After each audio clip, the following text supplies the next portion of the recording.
चिराग पासवान का है। उनकी बात मैं नहीं कर सकता हूँ। चरित्र और चाल 2020 से आप लोग देख रहे हैं, इसलिए उनके बारे में मैं नहीं कहता हूँ। कहीं ऐसी जरूरत हो सकती है कि सभी सीट पर लड़ना पड़ जाए, और स्वाभाविक भी है कि सब जगह हम लड़ना होगा। हे भगवान, आखिर ये क्या कह दिया जीतन राम मांझी ने केंद्रीय मंत्री चिराग पासवान को। आपको बताएं तो केंद्रीय मंत्री चिराग पासवान और जीतन राम मांझी के बीच में यूं तो विवाद जो है वो चलता ही रहता है, बयानों को लेकर के ये विवाद जो है वो छिड़ा ही रहता है।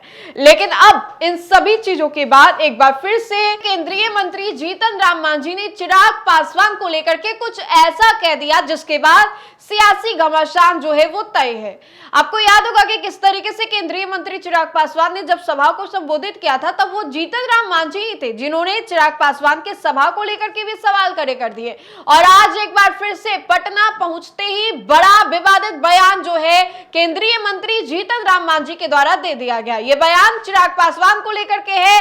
उन्होंने चिराग की चाल और चरित्र को लेकर के सवाल खड़े कर दिए। जी हां, आपको बताएं तो अब तक जो जीतन राम मांझी ये कह रहे थे कि अगर मुझे मनचाही सीटें नहीं दी गई और सम्मानजनक सीटें नहीं दी गई तो गठबंधन से अलग होकर के चुनाव जो है 2020 के तर्ज पर वो लड़ेंगे। लेकिन चिराग पासवान को लेकर के बड़ा विवादित बयान केंद्रीय मंत्री जीतन राम मांझी का आया है। उन्होंने चिराग के चाल और चरित्र को लेकर के बड़ा सवाल जो है वो खड़ा कर दिया है। तो आइए हम आपको सीधे लिए चलते हैं, क्या कुछ कह रहे जीतन राम मांझी। सबसे भारी असर बिहार में चुनाव होना है, सीट शेयरिंग को लेकर क्या बात बढ़ रही है एनडीए गठबंधन?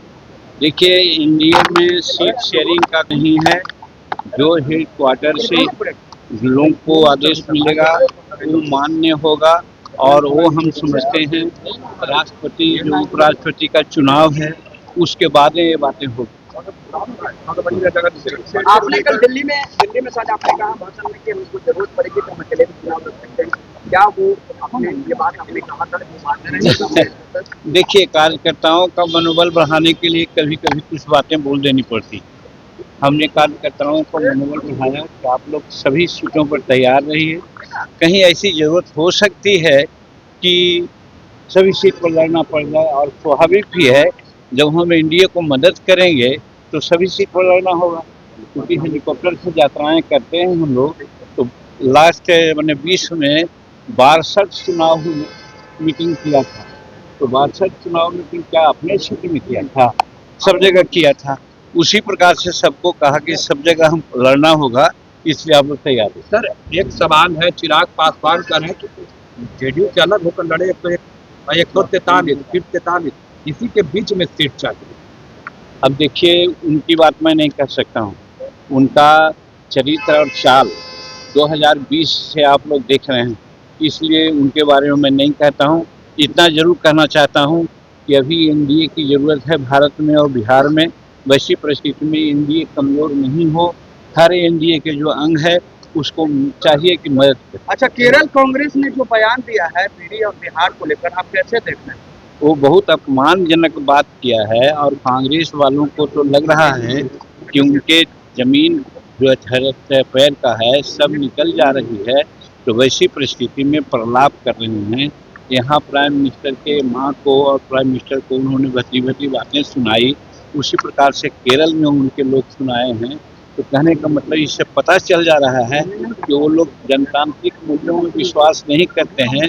वो कुछ गलत ढंग की बात प्रचारित कर करके अपने को स्थापित करना चाहते हैं, यही साबित होता है। और जो केरल में जो बात हुई है उसकी हम भर्त्सना करते हैं। जीएसटी में बड़े बदलाव हुए हैं, गरीबों के लिए एनडीए नेताओं का रहे हैं। ये ऐतिहासिक फैसला है। आज हम 46 वर्ष से राजनीति में हैं। इतना बड़ा सौगात गरीबों के लिए कभी नहीं दी गई थी। और खास करके जब दिवाली और दशहरा मनाने जा रहे हैं हम लोग, उस समय आपने देखा है कि जो 28% का स्लैब था और 12% का स्लैब था, उसको कर दिया गया है 18 और 5।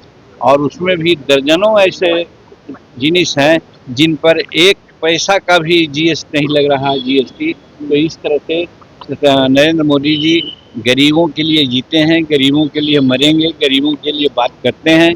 वैसी परिस्थिति में जो भी संभव था उन्होंने किया है। इससे एक तो हमारा जितना महंगाई है, महंगाई का मुद्दा लोग बनाते थे, वो मुद्दा साफ होता है। और दूसरे तरफ दूसरे देश जो गिदड़ भभकी दे करके हम पर दबाव डालना चाहते हैं, उनको भी इससे जवाब मिल जाएगा। चलिए लालू यादव बोले हैं लालू जी सर तो आपने सुना केंद्रीय मंत्री जीतन राम मांझी ने क्या कुछ कहा और किस तरीके से उन्होंने चिराग के चाल और चरित्र को लेकर के सवाल खड़े कर दिए। अब देखिए कि राजनीति में चाल और चरित्र के अलग अलग मायने होते हैं, लेकिन जिस तरीके से इन्होंने सवाल खड़े किए हैं, ये तो बड़ा सवाल है कि आखिर चिराग ने जो भी 2020 में जिस तरीके से केंद्र में तो मोदी को अपना समर्थन दे रहे थे, लेकिन बिहार में नीतीश सरकार से छटक करके उन्होंने चुनाव लड़ा था, जिसका खामियाजा ये होता है कि आज तक चिराग को सुनना पड़ता। और ये पहला चुनाव है जहां पर चिराग पासवान अपना समर्थन नीतीश कुमार को देंगे या नीतीश कुमार के साथ गठबंधन में रह करके वो नीतीश कुमार के लिए भी वोट मांगने के लिए जाएंगे गठबंधन धर्म के अनुसार। और ये पहली दफा चिराग पासवान के लिए होने वाला है। लेकिन इन सभी चीजों को लेकर के ये बड़ा विवादित बयान केंद्रीय मंत्री जीतन राम मांझी का निकल करके सामने आया है, जहां पर जीतन राम मांझी ने चिराग के चाल और चरित्र को लेकर के सवाल खड़े कर दिए हैं। तो इस पूरे वीडियो को लेकर के आप अपनी प्रतिक्रिया हमें जरूर बताएं। तो फिलहाल के लिए इतना ही, बहुत बहुत शुक्रिया।